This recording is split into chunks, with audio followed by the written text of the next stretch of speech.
हाय children, आप सब कैसे हैं? आप सबका मेरे YouTube चैनल देवाशीष ट्यूटोरियल में स्वागत है। यदि आप इस चैनल पे नए हैं तो इस चैनल को सब्सक्राइब कीजिए ताकि जो भी न्यू वीडियो अपलोड होगा उसका नोटिफिकेशन आपको जल्दी से जल्दी मिले। साथ ही इस वीडियो को लाइक कीजिए और दोस्तों में शेयर कीजिए। तो मैं हूं देवाशीष कुमार झा और मैं आज आप लोगों को पढ़ाने जा रहा हूं केमिस्ट्री के सेकेंड वीडियो में matter in our surroundings. Yes, इससे पहले वाले वीडियो में हम लोग डिस्कस कर चुके थे मैटर क्या है, स्टेट ऑफ मैटर, मैटर के पार्टिकल्स के नेचर क्या होते हैं, properties of state of matter. Yes, ये सब के बारे में हम लोग पहले वाले वीडियो में डिस्कस कर चुके हैं। यदि आप उस वीडियो को नहीं देखे हैं तो उस वीडियो का लिंक डिस्क्रिप्शन बॉक्स में दिया हुआ है, आप वहां से इसको देख सकते हैं। तो चलिए हम लोग देखते हैं डिफ्यूजन क्या है। यस, डिफ्यूजन क्या होता है? The spreading out and mixing of a substance with another substance due to the motion of its particles is called diffusion. Means इतना समझिए कि एक सब्सटेंस का दूसरे सब्सटेंस में घुल मिल जाना ही डिफ्यूजन कहलाता है। और ये डिफ्यूजन होने का रीजन है जो पार्टिकल्स मोशन में होते हैं उसी के कारण ये सब होता है। यस, एक सब्सटेंस दूसरे सब्सटेंस में मिक्सअप हो जाते हैं। यस, एग्जांपल लेते हैं। यदि आप देखे होंगे इंक, यस, इंक को वाटर में जो ऐसे ही हम लोग ड्रॉप करते हैं तो क्या होता है, इंक जो है वो वाटर में पूरा घुल जाता है। यस, टाइम लगता है बट क्या होता है, घुल जाता है। अब रूम में यदि इस इंसेंस स्टिक को बर्न कराते हैं, क्या होता है, उसका स्मेलिंग जो है वो रूम के चारों ओर फैल जाता है। तो ये सब क्या रीजन है? ये सब रीजन है डिफ्यूजन का, क्योंकि इसमें एक सब्सटेंस जो है वो दूसरे सब्सटेंस में पूरा का पूरा घुल मिल जाता है। यस, अब आगे देखते हैं कि diffusion is fastest in gases. Yes, gases में जो डिफ्यूजन होता है वो फास्टेस्ट होता है। मीडियम जो है वो लिक्विड में होता है एंड सबसे स्लो जो है वो धीरे धीरे जो है वो सॉलिड में होता है। तो यहां पे गैसेस का मतलब है गैस इन गैस। यहां पे लिक्विड का मतलब है लिक्विड इन लिक्विड एंड यहां पे सॉलिड का मीनिंग ये हो गया कि सॉलिड इन सॉलिड। क्लियर? चलिए एग्जांपल लेते हैं कि डिफ्यूजन इन गैसेस। अच्छा, इससे पहले देख लेते हैं कि the rate of diffusion increases. Rate of diffusion faster होगा जो डिफ्यूजिंग सब्सटेंस है उनके टेम्परेचर, उनके पार्टिकल्स के टेम्परेचर को यदि बढ़ाया जाए। यस, जो सब्सटेंस डिफ्यूज होने वाले हैं उनके पार्टिकल्स में यदि टेम्परेचर बढ़ाया जाए तो उनके पार्टिकल्स जो है वो मोशन में आ जाएंगे, उनके काइनेटिक एनर्जी बढ़ जाएंगे और डिफ्यूजन रेट फास्टर हो जाएगा। तो अब हम लोग देखते हैं कि डिफ्यूजन इन गैसेस। यस, तो यदि खाना पकाया जा रहा है तो खाना पकाने का जो स्मेलिंग है, जो फूड का जो स्मेलिंग है वो दूर से पहुंच जाता है। Yes, the smell of burning sense stick. Yes, अगरबत्ती को यदि किसी कॉर्नर पे जलाते हैं तो क्या होता है, उसकी स्मेलिंग रूम के चारों ओर फैल जाता है। इसी तरह से यदि परफ्यूम को हम किसी कॉर्नर पे स्प्रेड करते हैं, यस, क्या होता है, रूम के चारों ओर फैल जाता है। तो ये देखें हम लोग कि डिफ्यूजन इन गैसेस।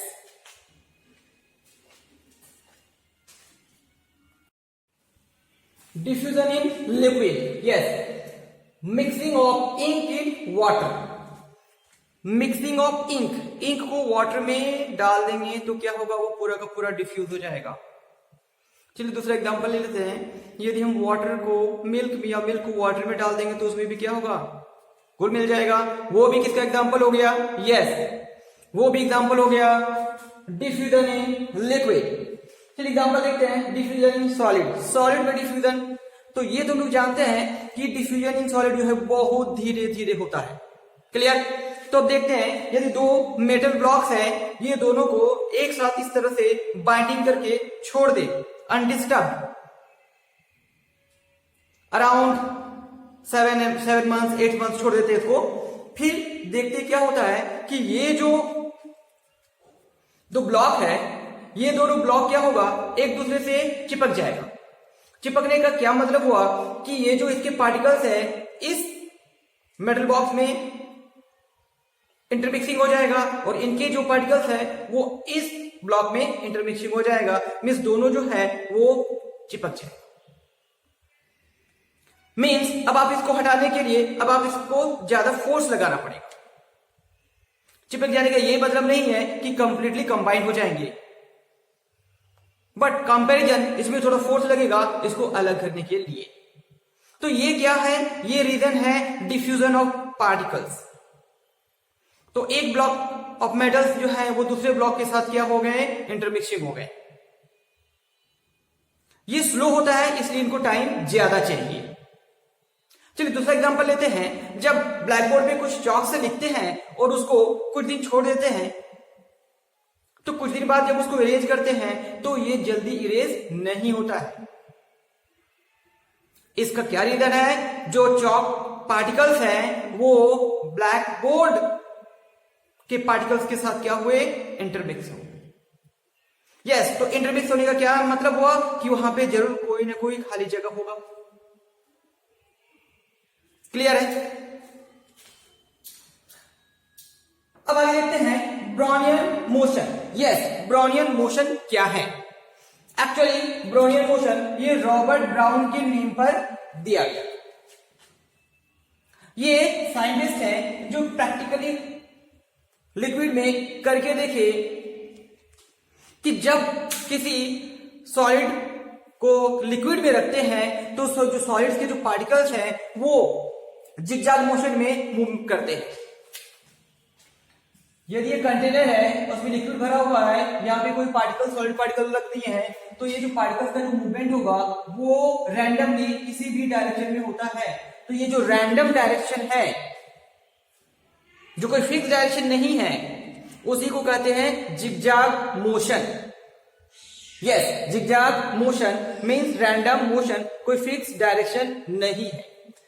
तो ये जो पार्टिकल्स का जो मूवमेंट है, इसी मूवमेंट को लिक्विड में कहते हैं ब्राउनियन मोशन। चलिए इसके डेफिनेशन में क्या है देखते हैं। The zigzag movement of the small particles suspended in a liquid और गैस। यस, किसी गैस और लिक्विड में यदि किसी सस्पेंडेड पार्टिकल्स का जो मूवमेंट होता है जिगजैग, यस, जो जिगजैग मूवमेंट होता है उसी को कहते हैं Brownian motion.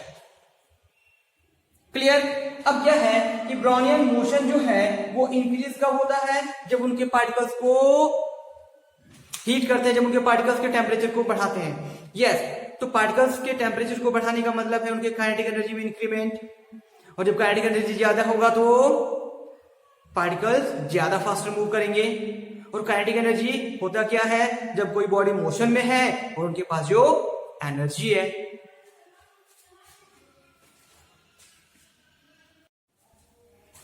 Interconversion of states of matter. Yes, matter के वन फॉर्म को अनदर फॉर्म में और उस अनदर फॉर्म से बैक फॉर्म पे लाने का जो प्रोसेस है, जो फेनोमेनन है, यही है interconversion of state of matter. Yes, देख लेते हैं डेफिनेशन क्या है।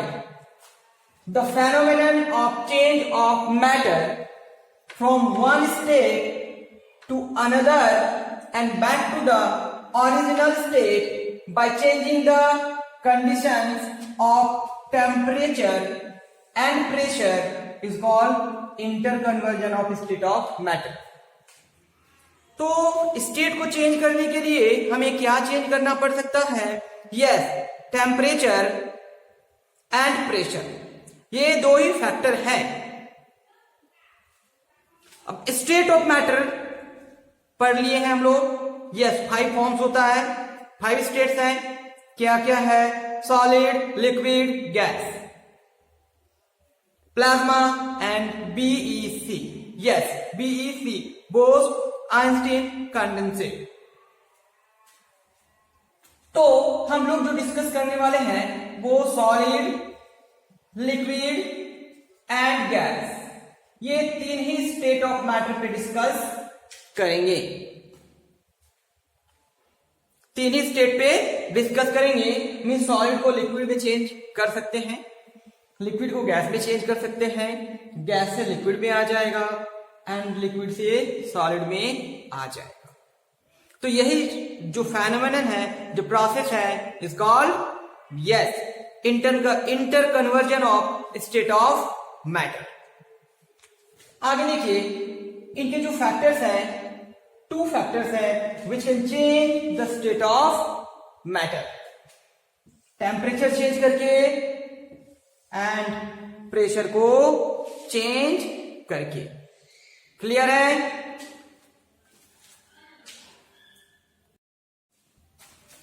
फ्यूजन और मेल्टिंग क्या है? The process in which a solid substance changes into liquid on heating is called melting और fusion। ये एक प्रोसेस है जिसमें कोई सॉलिड जो है वो लिक्विड में कन्वर्ट हो जाता है। कोई सॉलिड जब लिक्विड में कन्वर्ट हो जाता है तो ये जो प्रोसेस है, इस प्रोसेस को कहते हैं मेल्टिंग या फिर फ्यूजन। चलिए एग्जांपल लेते हैं, आइस। यस, आइस जब मेल्ट होगा, जब आइस जब लिक्विड में कन्वर्ट होगा, आइस जब वाटर में कन्वर्ट होगा तो सॉलिड लिक्विड में कन्वर्ट हो गया। तो ये जो प्रोसेस है सॉलिड का लिक्विड में कन्वर्ट हो जाना, तो ये कन्वर्ट होगा जब उसमें टेम्परेचर में चेंज हो, उसको टेम्परेचर को बढ़ाएं। यस, आइस जब होता है तो उसका टेम्परेचर कम होता है, लेकिन वो मेल्ट करना शुरू करता है जब उसके टेम्परेचर को बढ़ाते हैं, जब उसको एटमॉस्फेयर पे ले आते हैं, जहां पे टेम्परेचर 25-30 डिग्री है, तो क्या होगा, वो आइस धीरे धीरे मेल्ट होगा। तो इसी को कहते हैं यस मेल्टिंग या फिर फ्यूजन। आगे देखिए, मेल्टिंग पॉइंट क्या है? The temperature at which a solid substance melts and changes into liquid at atmospheric pressure। yes, atmospheric pressure।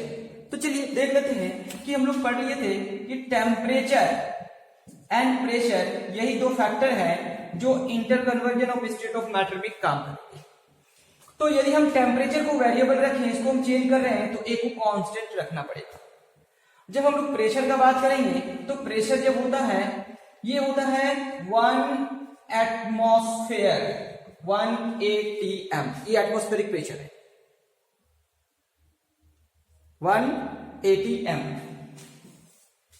जब हम लोग टेम्परेचर का बात करेंगे, यस टेम्परेचर, तो ये होगा 273 केल्विन। ये केल्विन के बारे में हम लोग जानेंगे आगे, ठीक है। तो जब कोई कांस्टेंट है तो इस तरह का कंडीशन है। अब ये प्रेशर कांस्टेंट है, इसका मतलब वेरिएबल कौन होगा, टेम्परेचर होगा। तो ये मेंशन करना आपको होगा कि एटमॉस्फेरिक प्रेशर, दोनों यदि चेंज करेंगे तो फिर कंडीशन कुछ और हो जाएगा, इसलिए एक को हमें कांस्टेंट रखना होगा। चलिए देखते हैं, तो क्या होता है कि एटमॉस्फेरिक कांस्टेंट प्रेशर पर जब कोई सॉलिड लिक्विड में कन्वर्ट हो जाता है तो ये कन्वर्जन किसी पार्टिकुलर पॉइंट पे ही होगा, किसी पार्टिकुलर टेम्परेचर पर ही होगा। तो उस टेम्परेचर को, जिस टेम्परेचर पे ये सब घटनाएं हो रही है, जो सब प्रोसेस हो रहा है, उसको हम लोग कहते हैं melting point. Yes, melting point. Ice 0 degree Celsius पे पिघलने लगता है, मेल्ट होने लगता है। तो 0 degree Celsius is the melting point of ice. 63 degree पे वैक्स जो है वो पिघलना शुरू करता है, मेल्ट करना शुरू करता है। यस, तो वैक्स का मेल्टिंग पॉइंट कितना हो गया, 63 डिग्री। आयरन, यस आयरन, अब देखे होंगे आयरन का गेट बनता है, ग्रिल बनते हैं, बहुत सारी चीजें आप घर में देखे होंगे आयरन से बना हुआ। लेकिन यदि उसको ये टेम्परेचर एनी हाउ किसी तरह से मिल जाए, जो जल्दी पॉसिबल नहीं है, लेकिन यदि मिल जाए तो वो वाटर के जैसा लिक्विड के फॉर्म में वो फ्लो करना शुरू हो जाएगा। यस, 1535 डिग्री सेल्सियस ये टेम्परेचर यदि मिल जाए आयरन को, तो फिर क्या होगा, वो लिक्विड में कन्वर्ट हो जाएगा। तो फिर वो जो गेट है वो गेट नहीं रहेगा, जो व्हीकल्स जो आयरन का बना हुआ है वो पिघल जाएगा। बट 1535 इतना बड़ा टेम्परेचर हमें डेली लाइफ में नहीं मिलता है, इसे एक्सटर्नली प्रोवाइड करना पड़ेगा। क्लियर? मीन्स सॉलिड लिक्विड में चेंज हो जाता है। क्लियर है? बॉइलिंग और वेपराइजेशन। यस, तो यह है क्या? The process in which a liquid substance changes into a gas rapidly on heating is called boiling.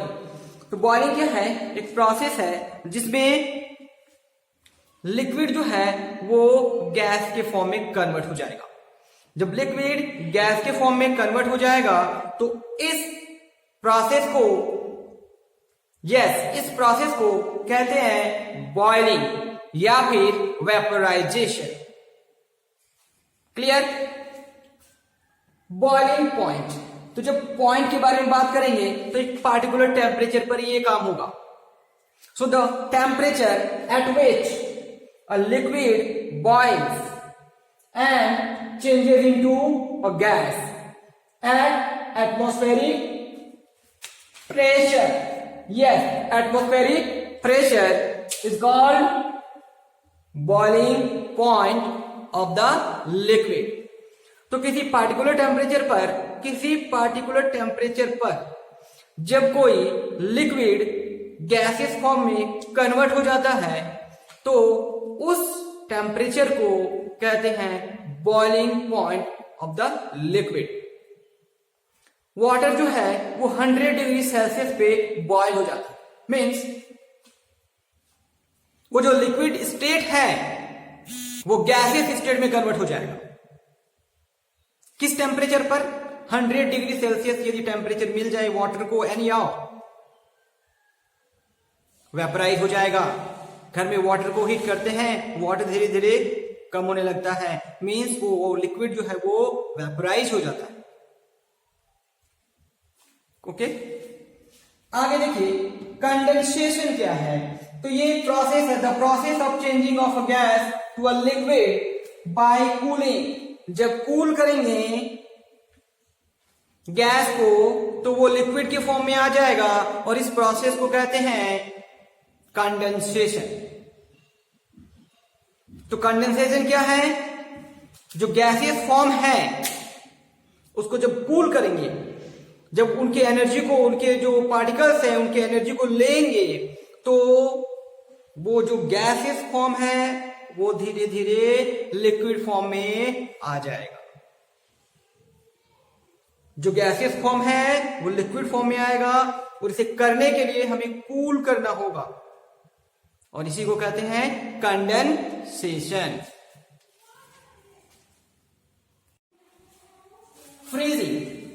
Freezing क्या है? The process of changing a liquid into a solid bye cooling is called freezing. तो जब किसी liquid को solid में convert करेंगे या होता है तो इसे करने के लिए उसे ठंडा करना पड़ेगा, कूल करना पड़ेगा। उसे ठंडा करना पड़ेगा। तो यही जो प्रोसेस है, इसी प्रोसेस को कहते हैं freezing.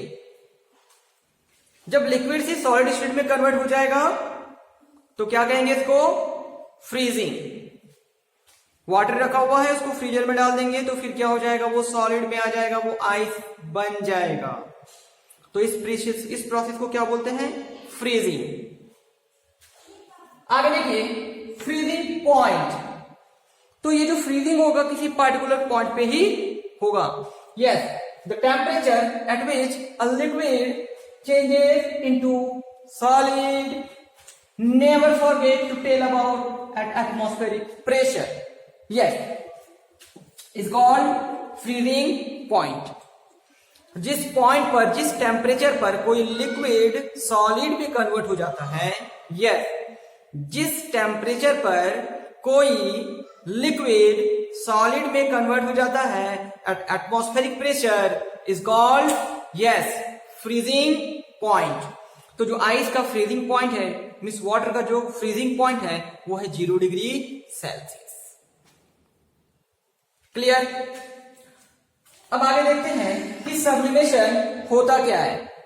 The process of change of solid state directly into gaseous state. Yes, directly solid से गैस में सीधे कन्वर्ट हो जाएगा, लिक्विड में वो कन्वर्ट नहीं होगा। Without passing through the liquid state on heating and vice versa. What is the meaning of vice versa? Yes, means उल्टा, कन्वर्जन, कन्वर्स। जिस तरह से सॉलिड से गैस में कन्वर्ट हुआ, क्या हुआ कि सॉलिड है, फिर लिक्विड होगा और फिर गैसेस होगा। तो सॉलिड से सीधे गैस में चले गए, लिक्विड को छोड़ते हुए लिक्विड में कन्वर्ट हुए ही नहीं। तो सॉलिड से गैस में आने के लिए क्या करना पड़ा? हमें हीट करना पड़ा। अब यदि हमें गैस से सॉलिड पे आना पड़ेगा तो इसी को कहते हैं वाइस वर्सा, उल्टा। जैसे आप घर से स्कूल चले गए और फिर बोल देंगे वाइस वर्सा, मतलब आपको समझ जाना है कि स्कूल से घर। यस, अब सही समझिए। तो सॉलिड से, तो ये क्या है? सब्लिमेशन एक प्रोसेस है जिसमें सॉलिड स्टेट जो है वो गैसियस स्टेट में कन्वर्ट हो जाएगा without conversion of liquid. And जो गैसियस स्टेट है वो सॉलिड फॉर्म में आ जाएगा जब उसको कूल करेंगे तो इस प्रोसेस को क्या कहते हैं? Yes, sublimation. याद रहेगा, सॉलिड से गैस या फिर गैस से सॉलिड। अच्छा, एग्जांपल लेते हैं इसका, कैम्फर। यस, कपूर का आप नाम सुने होंगे, जो वर्शिपिंग के ड्यूरिंग होता है। तो उसको क्या हो, यदि आप उसको पानी में भी जलाएंगे तो वो जलने लगेगा, क्योंकि वो वाटर में फ्लोट करता है और वो लिक्विड में कन्वर्ट हुए बिना ही गैसियस फॉर्म में कन्वर्ट हो जाता है। कुछ और एग्जांपल लेते हैं, अमोनियम क्लोराइड है, आयोडीन है, ये सब जो है एग्जांपल ऑफ सब्लिमेशन है। जब भी इनको हीट करेंगे तो लिक्विड फॉर्म में नहीं आएगा, वो सीधे यस गैसियस फॉर्म में कन्वर्ट हो जाएगा, या फिर गैसियस फॉर्म में है तो वो सीधे सॉलिड फॉर्म में कन्वर्ट हो जाएगा।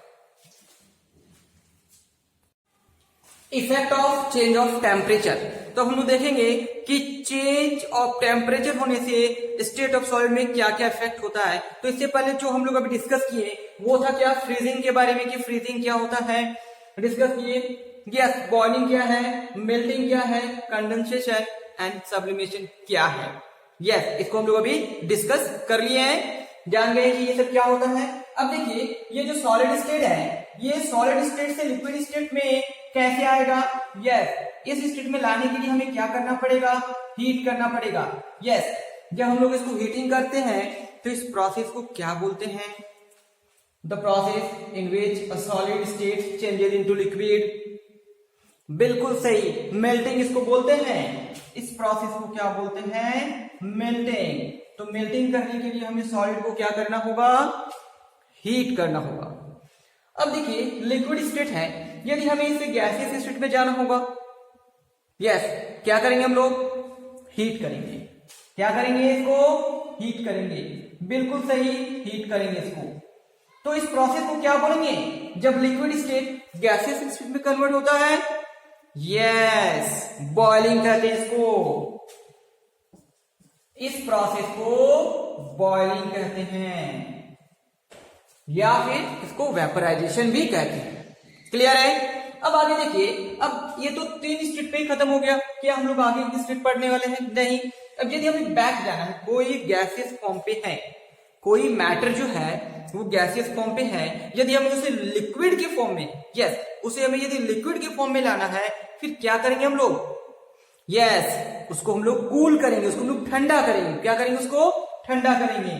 तो जब हम लोग उसको कूल करेंगे, ये कूल करेंगे, तो इस प्रोसेस को क्या कहते हैं? जब गैसियस लिक्विड फॉर्म में आता है तो यस, कंडेंसेशन। सही है, condensation. It is the process in which a gaseous substance, a gaseous state changes into liquid state.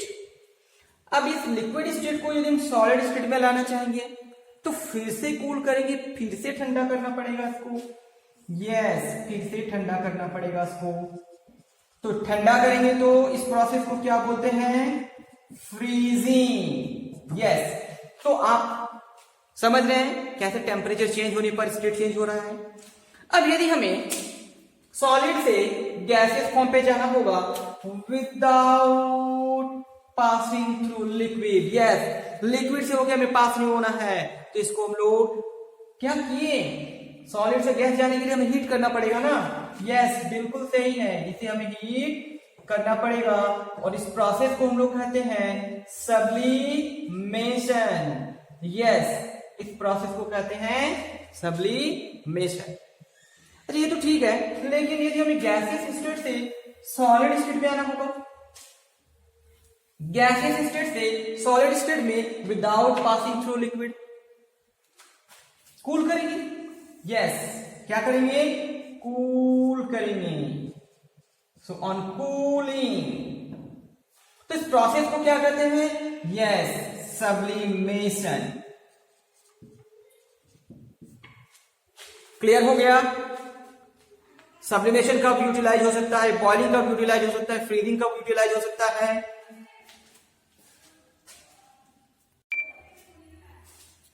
Scales of measuring temperature. Temperature को मेजर करने के लिए कुछ स्केल्स हैं, तो वो स्केल है क्या? फर्स्ट ऑफ ऑल देखते हैं कि जो टेम्परेचर को मेजर करने का जो SI यूनिट है वो है केल्विन। क्या है? केल्विन। तो स्केल्स है, एक डिग्री सेल्सियस, एक डिग्री फ़ारेनहाइट और एक है केल्विन। ये टेम्परेचर मेजर करने का यूनिट है, लेकिन इस तीनों में से जो SI यूनिट है वो है केल्विन। केल्विन। तो सबसे पहले टेम्परेचर केल्विन और डिग्री सेल्सियस में है, मींस केल्विन में निकालना है और डिग्री सेल्सियस में गिवन है, तो उसके लिए हम कौन से फॉर्मूला का यूटिलाइज करेंगे? तो temperature on kelvin scale is equal to temperature on Celsius scale plus 273। तो इसको क्लियर करने के लिए चलिए एक एग्जांपल लेते हैं। सपोज कीजिए कि मेरे पास जो है वो 7 डिग्री दिया हुआ है। 7 डिग्री क्या? सेल्सियस में दिया हुआ है। तो यदि इसे हम कन्वर्ट करेंगे केल्विन स्केल में तो क्या होगा? 273 plus 7, means addition will be 280 Kelvin. 280। Suppose कीजिए कि 100 डिग्री सेल्सियस दिया हुआ है, तो ये केल्विन में कितना हो जाएगा? 100 plus 273 is equal to 373 kelvin. अब आगे देखिए, यदि हमें सेल्सियस स्केल में निकालना है, डिग्री सेल्सियस में निकालना है और केल्विन में दिया हुआ है, तो क्या करेंगे हम लोग? उसमें से 273 माइनस कर देंगे। सपोज कीजिए कि 473 केल्विन दिया हुआ है और इसे यदि हमें डिग्री सेल्सियस में कन्वर्ट करना है तो क्या करेंगे?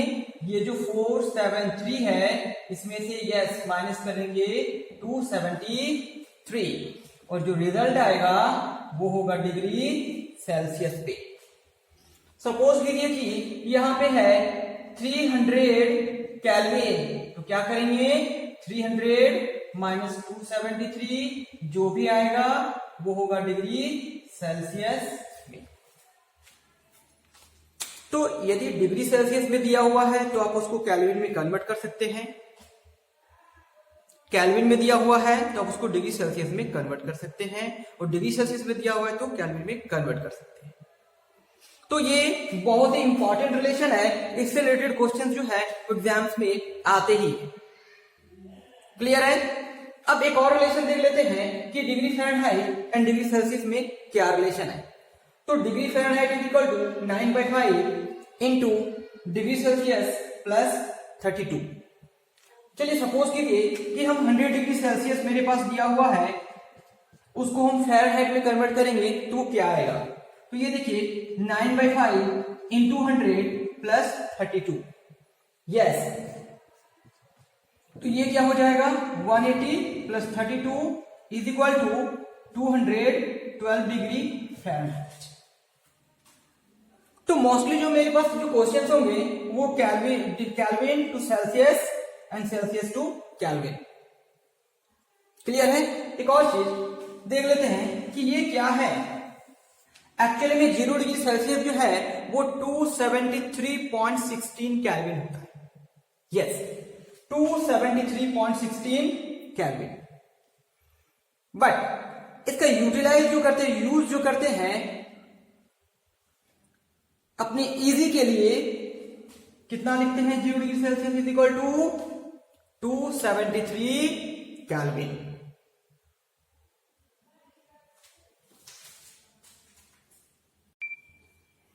Convert into degree Celsius and convert into kelvin, yes.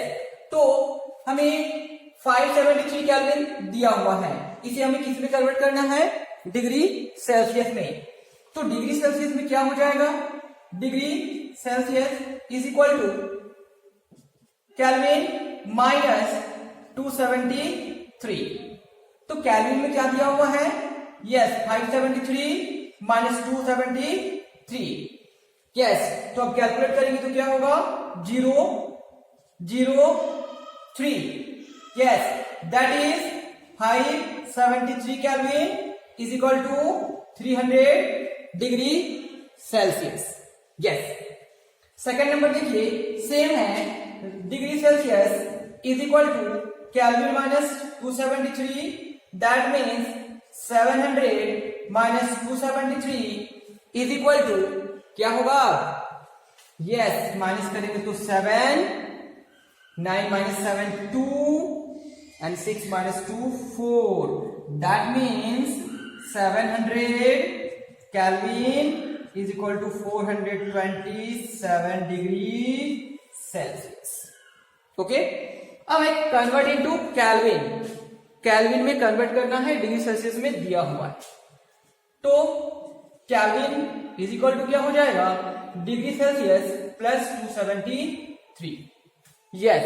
Degree Celsius में क्या गिवन है, 40 डिग्री है, तो 40 प्लस 273, यस। ऐड करेंगे तो 313, that means 40 degree Celsius is equal to 313 kelvin. Next देखिए -70 डिग्री सेल्सियस है, तो kelvin is equal to degree Celsius plus 273, yes -70 plus 273 is equal to -203।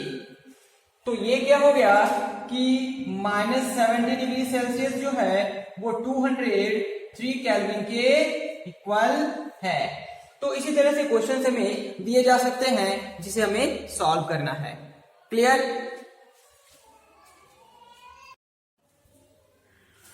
Latent heat, yes latent heat, actually में इसको hidden heat भी बोलते हैं, hidden heat, छिपा हुआ, यस।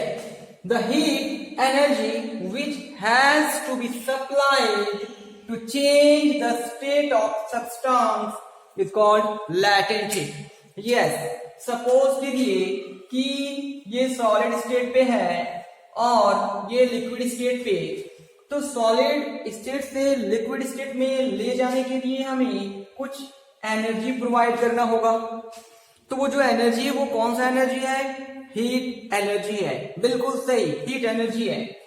यही है the heat energy which has to be supplied to change the state of the substance is called latent heat। तो यहाँ पे जो भी हम हीट एनर्जी प्रोवाइड करेंगे उस हीट एनर्जी को क्या कहेंगे, latent heat। अब देखिए तो स्टेट मेरे पास 3 ही होंगे, solid state, liquid state and gaseous state. तो सॉलिड से लिक्विड में ले जाने के लिए हमें हीट प्रोवाइड करना पड़ेगा। तो ये जो लैटेंट हीट है वो दो तरह का होगा, एक है latent heat of fusion. Yes, fusion means क्या हुआ, मेल्ट कराना है ना, तो सॉलिड को मेल्ट कराने के लिए जो हमें एनर्जी लगेगा। आगे देखिए, अब ये लिक्विड से गैस में लाने के लिए फिर से हमें हीट प्रोवाइड करना पड़ेगा, तो उस प्रोसेस को क्या बोलते हैं, बॉइलिंग या वेपोराइजेशन। यस, तो देयरफॉर जो टाइप्स ऑफ लैटेंट हीट है वो दो ही तरह का होगा। कितने का होगा, यस, एक है लैटेंट हीट ऑफ फ्यूजन और दूसरा है लैटेंट हीट ऑफ वेपोराइजेशन। तो चलिए हम लोग देखते हैं कि लैटेंट हीट ऑफ फ्यूजन क्या है। यस, मेंस हम लोग इस दो स्टेप पे बात करेंगे। अब क्या है, the amount of heat energy that is required to change 1 kg of a solid into liquid, yes, at atmospheric pressure at its melting point. Reason, ये तो फ्यूज हो रहा है ना, तो मेल्ट हो रहा है, तो मेल्टिंग पॉइंट के बारे में बात होगा, और प्रेशर कांस्टेंट रहना है। तो never forget to mention at atmospheric pressure at its melting point. तो 1 kg ऑफ सब्सटेंस को जो सॉलिड में है उसे हमें लिक्विड में कन्वर्ट करने के लिए, सपोज कीजिए कि 1 kg यहां पे सॉलिड है और इससे यदि हम 1 kg लिक्विड बनाने जा रहे हैं तो जितने भी एनर्जी का हमें रिक्वायरमेंट होगा उस एनर्जी को कहते हैं latent heat of fusion.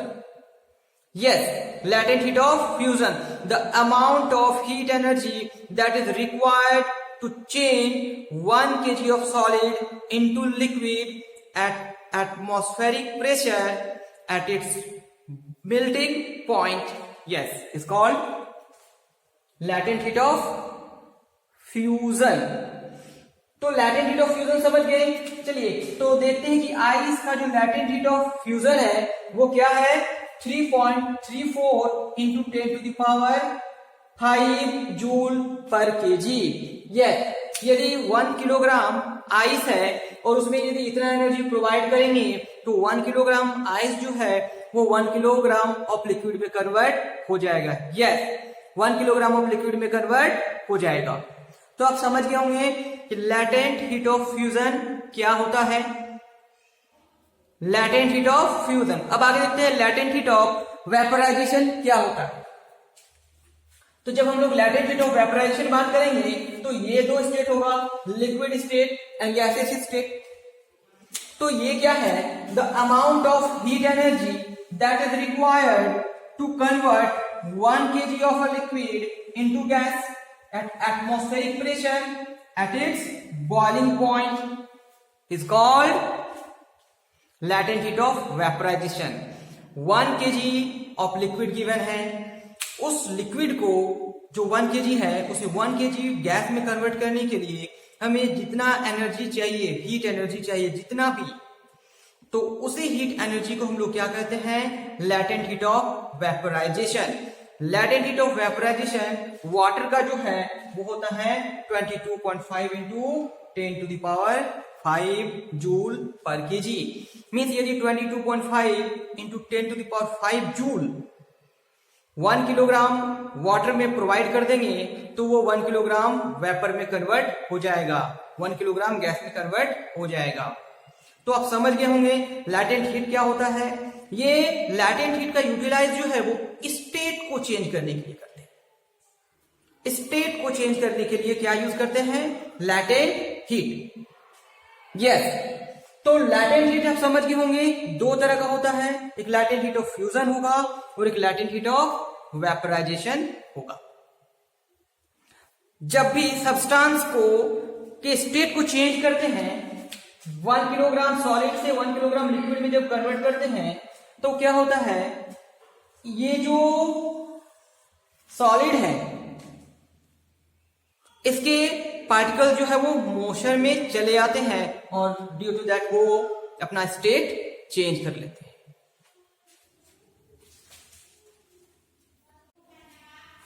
Evaporation, the process of conversion of a liquid into its vapor state at any temperature below its boiling point is called evaporation. Yes, तो ये भी एक प्रोसेस है, जिसमें लिक्विड जो है वो गैसियस स्टेट में कन्वर्ट होगा, बट इसकी कुछ बाउंड्रीज हैं। ये जो है किसी भी टेम्परेचर पे हो सकता है, लेकिन इनका टेम्परेचर जो है उस लिक्विड के बॉइलिंग पॉइंट से नीचे होना चाहिए। यस, जो लिक्विड के बारे में हम लोग बात कर रहे हैं, उस लिक्विड के बॉइलिंग पॉइंट से नीचे जब वो लिक्विड गैसियस फॉर्म में कन्वर्ट होगा तो इसी प्रोसेस को कहते हैं इवेपोरेशन। यस, तो इवेपोरेशन क्या है? The process of conversion of a liquid into its vapor state at any temperature and below its boiling point. तो इसको क्या कहते हैं हम लोग? इवेपोरेशन। याद रहिएगा, किसी भी टेम्परेचर पे बट उनके बॉइलिंग पॉइंट क्रॉस नहीं होना चाहिए। यस, बॉइलिंग पॉइंट क्रॉस नहीं होना चाहिए। चलिए तो इनके कुछ फैक्टर्स देखते हैं, क्या क्या फैक्टर्स हैं जो इवेपोरेशन को चेंज कर सकते हैं। यस, तो पहला है surface area. Yes, surface area means वो लिक्विड जो है वो कितने दूर तक फैला हुआ है। यदि वो लिक्विड कम फैला हुआ है या वो लिक्विड ज्यादा फैला हुआ है, सपोज कर लीजिए कि एक कप है, इस कप में क्या किए हम लोग? चाय रखे हुए हैं, ठीक है। अब इसी चाय को हम लोग इस प्लेट पर स्प्रेड कर दिए, तो अब क्या है, जो रेट ऑफ इवेपोरेशन है यहां पे फास्टर होगा comparison to this. Rate of evaporation जो है वो यहां पे इस प्लेट पे ज्यादा होगा। रीजन क्या है कि इस प्लेट पर का सरफेस एरिया ज्यादा है। यदि पानी किसी एक जगह पे फैला हुआ है, एक जगह पर है, और उसको हम थोड़ा ज्यादा एरिया पे हम फैला देंगे तो ज्यादा एरिया में जो है वो रेट ऑफ इवेपोरेशन ज्यादा होगा और ये ड्राई अप जल्दी होगा कंपैरिजन टू दिस। समझ रहे हैं क्या बोल रहे हैं? चलिए दूसरा एग्जांपल ले लेते हैं। यदि कपड़े को आप पसारते हैं फैलाकर तो वो कपड़ा जल्दी सूख जाता है, कंपैरिजन टू यदि कपड़े को हम एक जगह पे रख देते हैं बिना फैलाए हुए, तो जो कपड़ा फैला हुआ है वो जल्दी सूख जाता है और जो कपड़ा एक ही जगह पर जमा है वो जल्दी नहीं सूखता है। चलिए आगे आते हैं हम लोग टेम्परेचर पर। यस,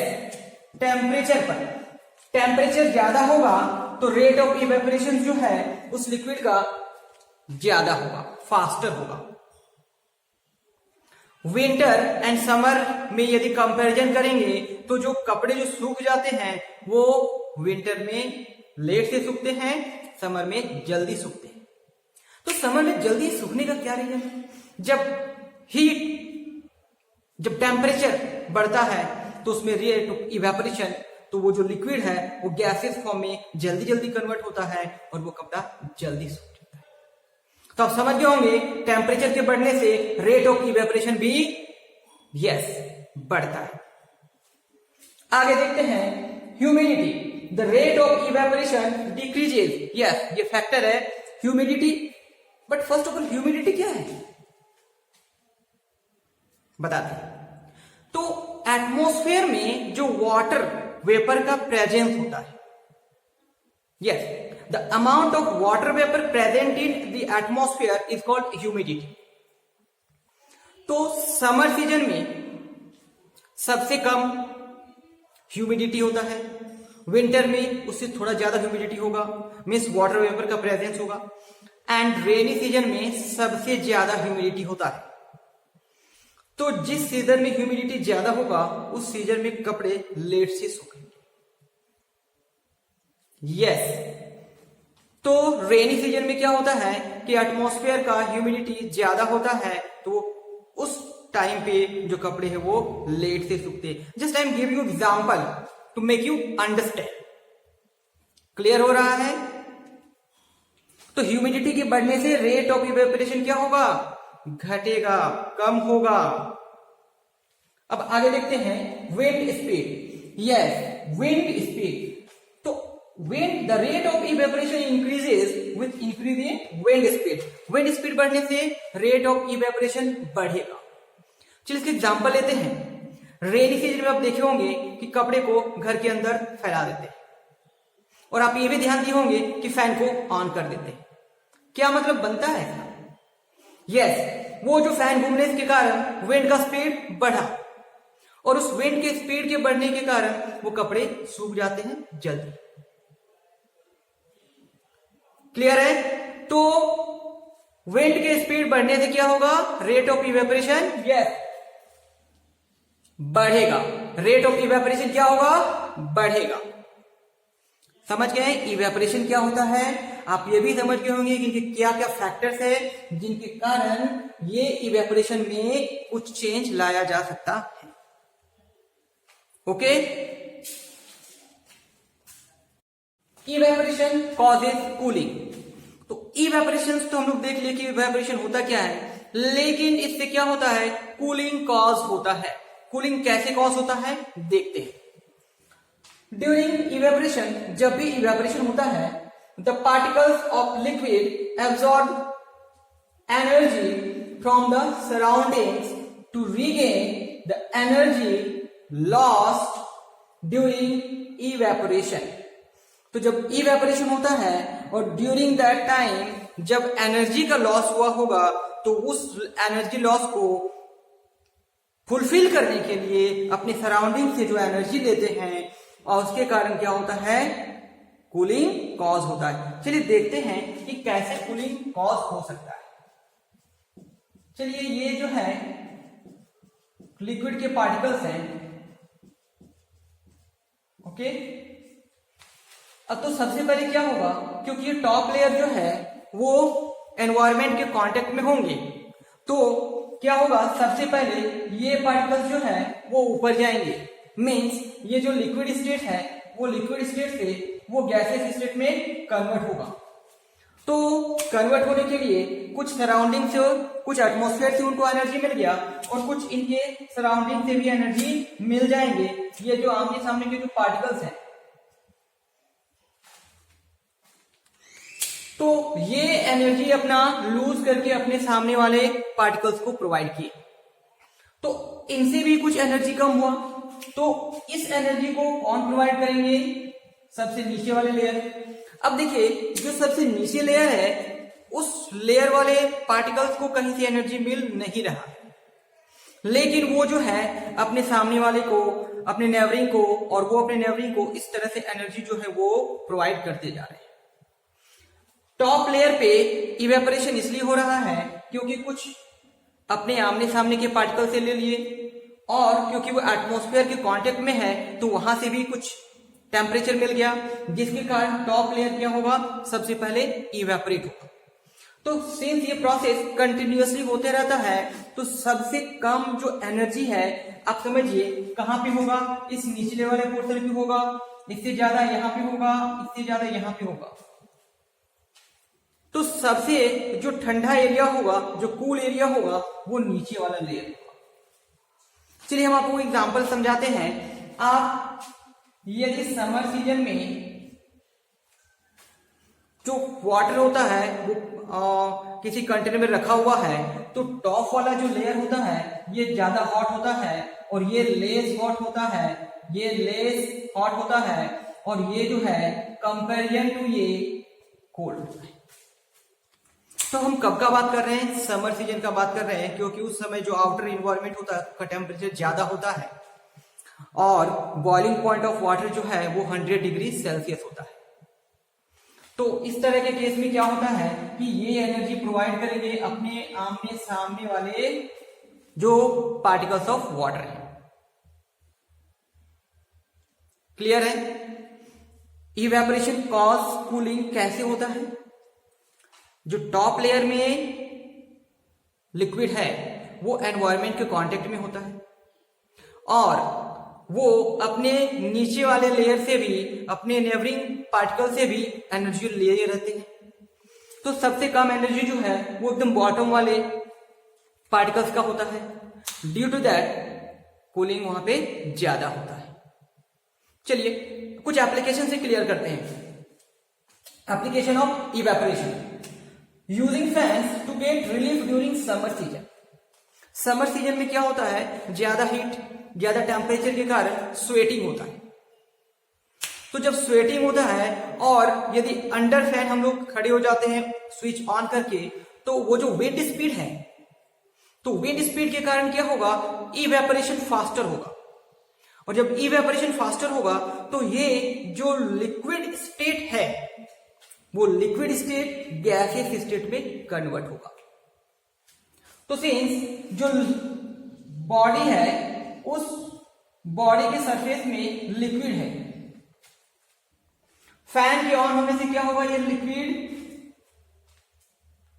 इवेपोरेट होगा। लेकिन इनको इवेपोरेट होने के लिए बॉडी से भी कुछ एनर्जी चाहिए, और जब बॉडी से कुछ एनर्जी चाहिए तो बॉडी की एनर्जी उस प्लेस में क्या होगा, कम होगा। बॉडी का एनर्जी, बॉडी का हीट एनर्जी वहां पे कम होगा, तो हमें क्या फील होता है, कूल फील होता है, ठंडा फील होता है। समझे कि नहीं? यस, जब फैन ऑन करते हैं तो ये जो स्वेट है वो स्वेट इवेपोरेट होने के लिए हमारी बॉडी से भी कुछ एनर्जी लेते हैं, और जब हमारी बॉडी से कुछ एनर्जी लेते हैं और विंड का स्पीड के कारण वो इवेपोरेशन फास्टर हुआ एंड वी फील कूल। चलिए एक और एग्जांपल लेते हैं। Keeping water in earthen pots. Yes, earthen pots, वो जो मिट्टी का घड़ा होता है, समर सीजन में जब वाटर रखते हैं तो वो ठंडा लगता है अंदर से। यस, देखते हैं कि ये अर्थन पॉट है और इसमें वाटर भरा हुआ है, लेकिन याद रखिएगा जो अर्थन पॉट है उसका जो कंस्ट्रक्शन है, वो जो बनावट होता है, इसमें बहुत सारे टाइनी पोर्स होते हैं। टाइनी पोर्स, बहुत सारे छोटे छोटे होल्स होते हैं, टाइनी पोर्स। यस, उस टाइनी पोर्स के कारण क्या होता है कि वाटर जो है वो कंटिन्यूअसली बाहर निकलता है। टाइनी पोर्स है तो क्या होता है, ये जो घड़ा आपको दिख रहा है वो हमेशा वेट दिखाई देगा। क्या दिखाई देगा? वेट में भींगा हुआ दिखाई देगा। अब जब बाहर से यहां से हीट एनर्जी मिलता है तो ये इवेपोरेट होना चाहेंगे, तो जब इवेपोरेट होना चाहेंगे तो यहां से क्या होगा, एनर्जी का लॉस होगा। तो इस एनर्जी के लॉस को मेंटेन करने के लिए क्या होगा कि ये जो वाटर के पार्टिकल्स हैं वो अपना हीट एनर्जी कंटिन्यूअसली प्रोवाइड करेंगे बाहर वाले लेयर को, और बाहर वाला लेयर आउटर एटमॉस्फेयर के कारण कंटिन्यूअसली क्या होगा, इवेपोरेट होगा। क्योंकि ये प्रोसेस कंटिन्यूअसली होते रहता है तो अंदर के वाटर का एनर्जी जो है वो धीरे धीरे कम होगा, और ये वाटर जो अर्थन पॉट पे रखा हुआ है ठंडा होगा। तो क्या किसी भी कंटेनर में रखेंगे तो वाटर ठंडा होगा? बिल्कुल नहीं। अभी मेंशन किए कि इसके बनावट बहुत ही टाइनी पोर्स होते हैं। ड्यू टू दैट वाटर का कमिंग आउट होते रहता है। आपको क्या बताएं, ये वेट हमेशा क्या दिखाई देगा, भींगा हुआ दिखाई देगा। इसी कारण से ये जो है वो हमें ठंडा रहता है पानी। तो आप समझ गए इवेपोरेशन एंड उनके एप्लीकेशन।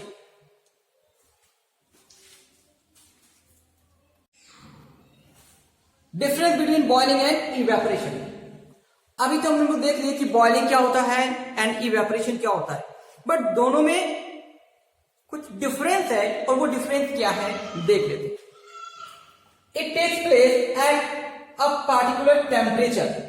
बॉइलिंग जो है किसी खास टेम्परेचर पर ही हो सकता है, जैसे कि boiling point of water 100 degree Celsius. Yes, water का बॉइलिंग जब तक 100 डिग्री सेल्सियस नहीं होगा वो कभी भी evaporate means liquid to gas में कन्वर्ट नहीं होगा। क्लियर? अब it takes place at any temperature below its boiling point. Water को इवेपोरेट होने के लिए 100 डिग्री सेल्सियस का रिक्वायरमेंट नहीं है, उससे कम यदि 100 डिग्री सेल्सियस होगा तो वो बॉयल होने लगेगा। क्या होगा? बॉयल होने लगेगा। लेकिन यदि उससे कम टेम्परेचर है तो वो इवेपोरेट होने लगेगा। तो ये किसी भी टेम्परेचर पर मेंशन करना होगा, बिलो बॉइलिंग पॉइंट के नीचे होना चाहिए, और ये किसी खास टेम्परेचर पर ही होगा। Yes, it is a bulk phenomenon. Yes, what is bulk phenomenon? मतलब ये जो कंप्लीट, यदि हम किसी कंटेनर पे ये लिक्विड लिए हुए हैं तो ये लिक्विड भी बॉइलिंग तभी होगा जब तक कि ये पूरे लिक्विड का टेम्परेचर 100 डिग्री सेल्सियस नहीं हो जाए। मीन्स जब हम हीट करते हैं इसको तो इसके पार्टिकल्स पहले हीट होते हैं, ये ऊपर चले जाते हैं, फिर वो ऊपर के पार्टिकल्स नीचे आते हैं। इस तरह से जब तक पूरा ये कंप्लीट हीट नहीं होगा कंप्लीटली, तब तक ये बॉयल नहीं होगा। यस, बट इवेपोरेशन में क्या है, ये सरफेस फेनोमेनन है। यदि इस कंटेनर पे लिक्विड रखा हुआ है तो ये टॉप से ही इवेपोरेट होना शुरू हो जाएगा। इसे पूरे को हीट करने का रिक्वायरमेंट नहीं है। यस, तो ये बल्क फेनोमेनन है और एक ये surface phenomenon. It causes heating. Yes, boiling क्या है, वो हीटिंग कॉज करता है। लेकिन इवेपोरेशन क्या है, ये कूलिंग, ये ठंडा कॉज करता है। Large amount of heat energy is required. ज्यादा इसमें एनर्जी चाहिए इस प्रोसेस को होने के लिए, बॉइलिंग के लिए, लेकिन इवेपोरेशन के लिए हमें कम एनर्जी का रिक्वायरमेंट होता है। तो आप समझ गए कि इवेपोरेशन एंड बॉइलिंग में क्या डिफरेंस है। क्लियर है? यदि आपको ये वीडियो अच्छा लगे तो आप लाइक जरूर कीजिएगा।